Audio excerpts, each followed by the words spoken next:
ये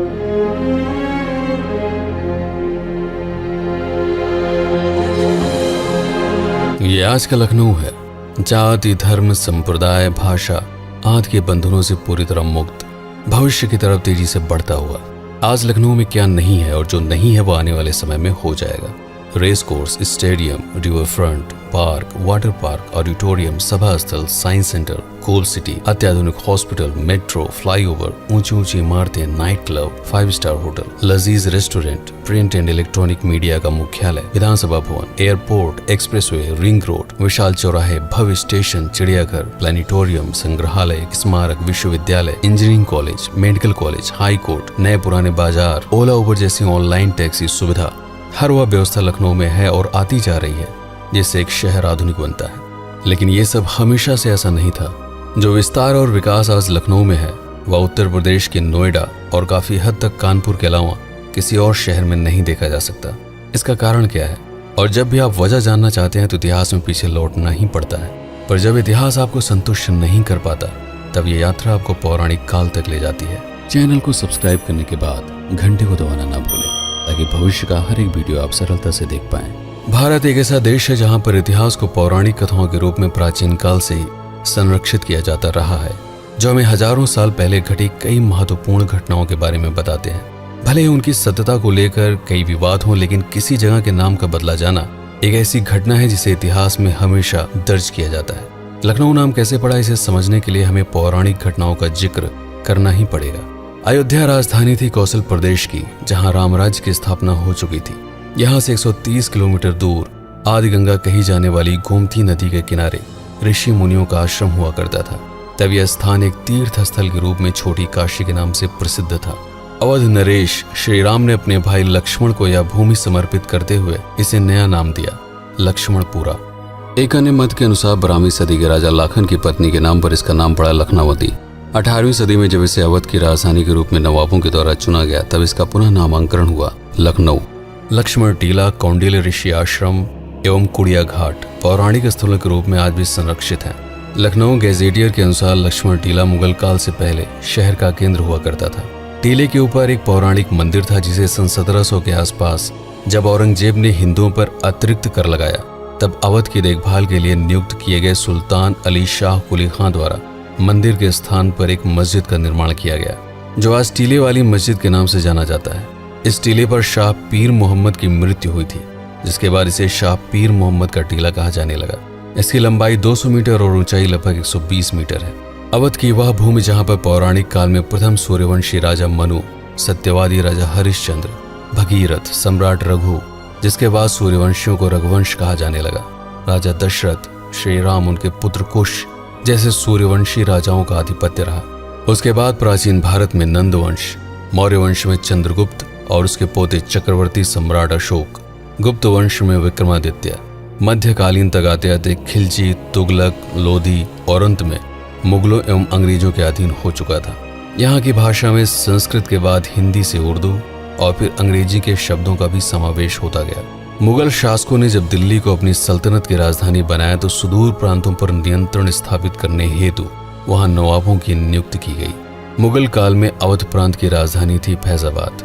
सन 1775 में अवध के तीसरे नवाब सुजाउद्दौला की मृत्यु के बाद चौथे नवाब असफुद्दौला ने लखनऊ को अवध की राजधानी के रूप में चुना। उस काल में गोमती नदी के किनारे बसा ये क्षेत्र मंदिर, आश्रम एवं कृषि योग्य भूमि से शोभायमान था। एक तीर्थ स्थल के रूप में यहाँ काफी संख्या में लोगों का आवागमन होता रहता था, इसलिए नई राजधानी के रूप में ये जगह पूरी तरह से उपयुक्त थी। उस वक्त दिल्ली में मुगलों का बादशाह था शाह आलम द्वितीय, जिसके हाथों से धीरे धीरे मुगल साम्राज्य की बागडोर सरकते हुए अंग्रेजों के हाथों में जा रही थी, इसलिए नवाबों पर अंग्रेजों का ही अधिक नियंत्रण था। सन 1784 में नवाब असफुद्दौला के कार्यकाल में भयानक अकाल पड़ा। लोग बेरोजगार हो गए और रोजी रोटी के लिए तरसने लगे। तब उनको राहत देने के लिए बड़ा इमामबाड़ा और रूबी दरवाजे के निर्माण की नींव डाली गई। 22,000 लोगों को इस निर्माण कार्य से रोजगार मिला। कई लोग ऐसा मानते हैं कि असफुद्दौला ने अपने खजाने को सुरक्षित रखने के लिए इमामबाड़े के ठीक नीचे एक विशाल तहखाना बनवाया था, जिस तक पहुंचने का रास्ता इमामबाड़ा के ठीक ऊपर बने भूल भुलैया से होकर जाता है। इस खजाने को निकालने के लिए अंग्रेजों ने कई बार प्रयास किया, लेकिन भूल भुलैया से कई सुरंगें अलग अलग जगहों के लिए निकलती थी, जिनके बारे में अवध के नवाब के अलावा कोई नहीं जानता था। बिना सुरंगों की सही जानकारी के खजाने को ढूंढ पाना बहुत मुश्किल था। इसमें से एक सुरंग पास में बनी शाही बावली तक, तो दूसरी सुरंग आसमी मस्जिद के ठीक नीचे बने गुप्त तहखानों तक ले जाती थी। कहते हैं ऐसी ना जाने कितनी सुरंगों का जाल इमाम बाड़ा के नीचे बिछाया गया था, लेकिन इसका राज असफुद्दौला की कब्र के साथ ही दफन हो गया, जो मुख्य हाल के ठीक बीचों बीच स्थित है। कुछ लोग ये भी मानते हैं कि रूबी दरवाजे के मुंडेर की परछाई दिन ढलने के साथ साथ जिस रास्ते पर बढ़ती है उसी के नीचे गुप्त सुरंग का रास्ता है, जो खजाने के तहखाने तक ले जाती है। रूमी दरवाजे के निकट यूनाइटेड प्रोविंसेस आगरा एवं अवध के पहले उपराज्यपाल जॉर्ज कूपर के आगमन पर हुसैनाबाद ट्रस्ट द्वारा 1881 में 219 फीट ऊंचे घंटाघर का निर्माण किया गया, जो भारत की सबसे ऊंची घड़ी मीनार है। ये लंदन के बिग बेन क्लॉक टावर का शानदार प्रतिरूप है। पास में ही स्थित है पिक्चर गैलरी, जिसके भीतर लखनऊ के सभी नवाबों का चित्र संग्रह है। बड़े इमाम बाड़ा के निर्माण से लगभग 150 साल बाद सन 1838 में अवध के 9वें नवाब मोहम्मद अली शाह ने यहाँ से लगभग 1 किलोमीटर दूर छोटा इमाम बाड़ा बनवाया, जिसे हुसैनाबाद इमाम बाड़ा या प्रकाश महल भी कहा जाता है। इस इमाम बाड़े में मोहम्मद अली शाह एवं उनकी मां की कब्र के साथ उनकी बेटी आशिया का मकबरा भी है। राजघराने के लोगों के लिए इमाम बाड़े के भीतर ही एक मस्जिद और इसके ठीक सामने स्नान आदि के लिए शाही हमाम का निर्माण किया गया था। दिल्ली के कुतुब मीनार से प्रेरणा लेकर मोहम्मद अली शाह ने 1837 में 7 मंजिला ऊंचे वॉच टावर के निर्माण कार्य को प्रारंभ करवाया, लेकिन उनकी मृत्यु के कारण मात्र 4 मंजिलों के बाद ही इसका काम रोक दिया गया। चांदनी रात में चंद्रमा को देखते हुए आरामगाह के तौर पर इस सतखंडे का निर्माण करवाया जा रहा था। छोटा इमाम बाड़ा से 500 मीटर आगे पश्चिम की ओर लखनऊ की सबसे बड़ी मस्जिद की नींव मोहम्मद अली शाह ने डाली, जिसे बाद में बेगम मलका जहां ने पूरा करवाया। चूंकि यहाँ जुम्मे की नमाज अदा की जाती है, इसलिए इसे जामा मस्जिद कहा जाता है। बड़ा इमाम बाड़ा से 2 किलोमीटर दूर महात्मा गांधी रोड पर स्थित है 1857 के प्रथम व्यापक सैनिक विद्रोह का सबसे बड़ा साक्ष्य द रेजिडेंसी, जिसका निर्माण नवाब शादत अली खान द्वितीय ने करवाया था। मेरठ में अंग्रेजी सेना में मौजूद भारतीय सैनिकों के बीच में व्याप्त फिरंगियों के बेरहम अत्याचार से पैदा हुए विद्रोह की चिंगारी लखनऊ तक भी आ पहुंची। 1856 में लॉर्ड डलहौजी के द्वारा अवध के आखिरी नवाब वाजिद अली शाह को निकालकर अवध क्षेत्र पर कब्जा कर लिया गया, जिसके परिणाम स्वरूप क्रांतिकारियों ने रेजिडेंसी को चारों तरफ से घेर लिया। भयंकर गोलीबारी हुई, कई अंग्रेज मारे गए। उस दौर का शानदार रेजिडेंसी इस हमले के बाद पूरी तरह से खंडहर बन चुका था। गोलियों और तोपों के निशान आज भी यहाँ देखे जा सकते हैं। 140 दिनों तक चली घेराबंदी में लगभग 2000 पुरुष, औरतें और बच्चे इस गदर के शिकार हुए, जिनके शरीर रेजिडेंसी में बने कब्रिस्तान के नीचे दफन है।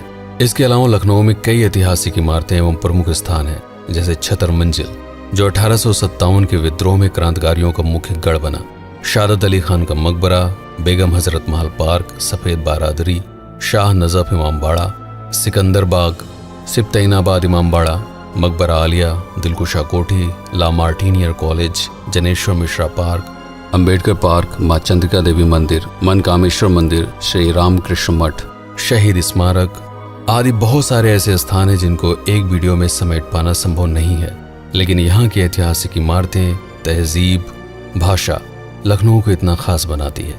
लखनऊ के कई ऐसे जुमले हैं जो आपने कभी ना कभी जरूर सुने होंगे।